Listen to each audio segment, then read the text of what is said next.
આગાહીકાર અંબાલાલ પટેલની આગાહી આવતીકાલથી મેઘરાજાનો બીજો રાઉન્ડ શરૂ થશે। 13 તારીખથી લઈ અને 16મી તારીખ સુધી વરસાદી ઝાપટા પડશે। 13 અને 14મીએ બંગાળ ઉપસાગરમાં સિસ્ટમ બનશે।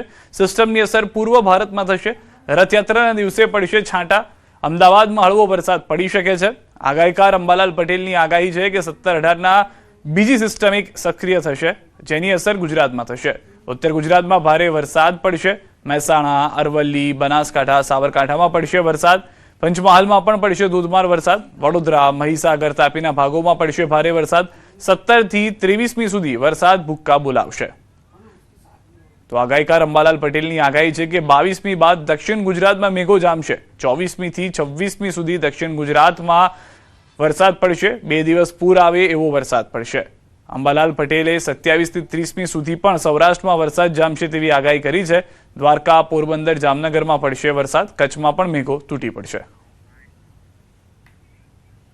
હવે તારીખ 13 થી 16માં વરસાદી ઝાપટા પડવાની શક્યતા રહેશે। આ વરસાદી ઝાપટા લોકલ સિસ્ટમના કારણે ભિન્ન ભિન્ન ભાગોમાં પડવાની શક્યતા રહેશે। તારીખ 13-14માં લગભગ બંગાળ ઉપસાગરમાં એક સિસ્ટમ બનવાની શક્યતા રહેશે। જો કે આ સિસ્ટમની અસર પૂર્વ ભારતના ભાગોમાં થવાની શક્યતા રહેશે। બીજી એક સિસ્ટમ તારીખ 17-18માં બંગાળ ઉપસાગરમાં બનવાની શક્યતા રહેશે, જેની અસર ગુજરાતના ભાગો તરફ થવાની શક્યતા રહેશે, જેના કારણે લગભગ ઉત્તર ગુજરાતના ભાગો, મહેસાણાના ભાગો, આ ઉપરાંત લગભગ બનાસકાંઠાના ભાગો, સાબરકાંઠાના ભાગો, અરવલ્લીના ભાગોમાં પણ વરસાદ થવાની શક્યતા રહેશે। પંચમહાલના કેટલાક ભાગોમાં પણ વરસાદ થવાની શક્યતા રહેશે।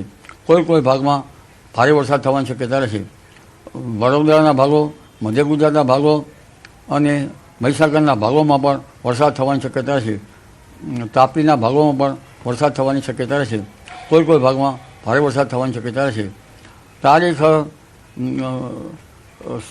17 થી 23માં જુદા જુદા ભાગોમાં વરસાદ થવાની શક્યતા રહેશે, પરંતુ તારીખ 22 બાદ દક્ષિણ ગુજરાતના ભાગોમાં ભારેથી અતિભારે વરસાદ થવાની શક્યતા રહેશે।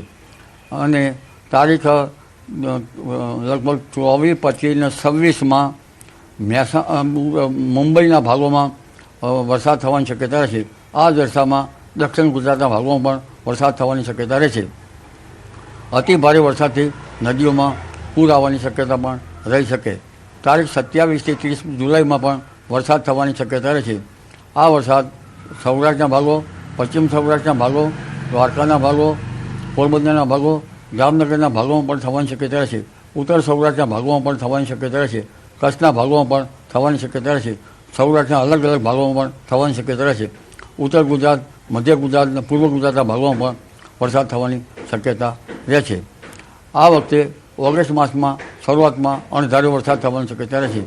જો કે ઓગસ્ટ પહેલાંનું 20મી જુલાઈ પછીનું વરસાદી પાણી કૃષિ માટે સારું ગણાય છે। એટલે અગાઉ તારીખ 7-8માં પુનર્વસુ નક્ષત્રમાં વરસાદ સારો થયો હોય તો પછી 20મી જુલાઈ પછી પુષ્ય નક્ષત્રમાં સારો થાય।